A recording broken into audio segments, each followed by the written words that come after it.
आपका अपना channel India A1 news, जो रखे आपको A1। Mr. Gandhi, welcome to Stanford.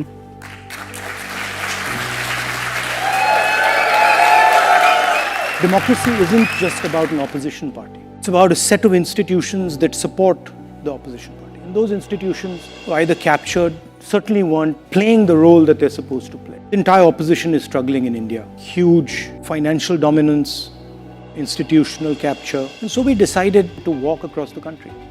Started with about 125 people.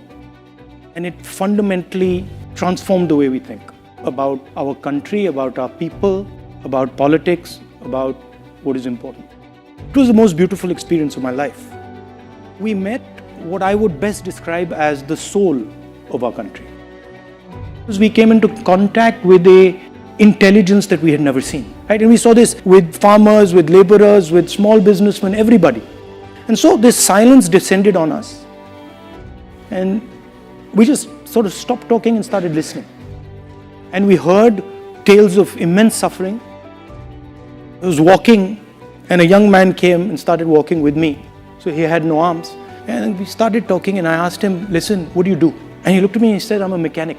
So I said, can I come and see what you do? And he said, yeah.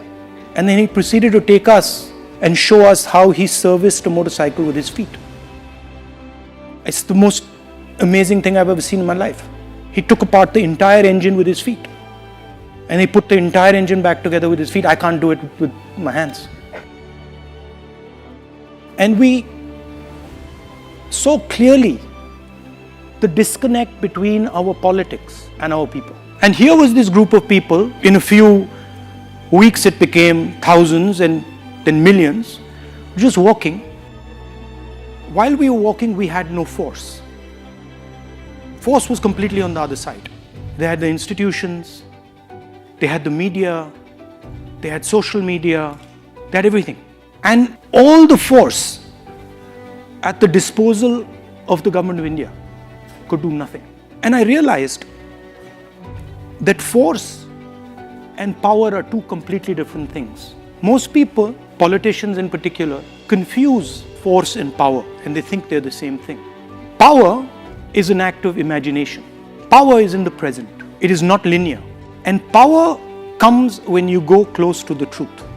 The reason we could not be stopped by force is because we were weaving around near the truth. And what was really interesting to me was it didn't matter how much force the other side had. They simply could not transfer that force into power. You know, people who ask us, so when are you going to stop? We're like, we're not going to stop, we're going all the way to Kashmir. No, you're not going to be able to go to Kashmir. They told me in Kashmir that, look, if you walk the last 4 days, you're going to get killed. I was like, fine, no problem, let them do it.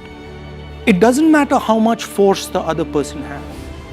You can still have power.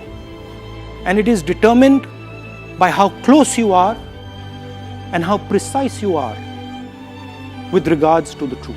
You can see these moments of power versus truth in history. My leader, Mahatma Gandhi, fought the entire British Empire.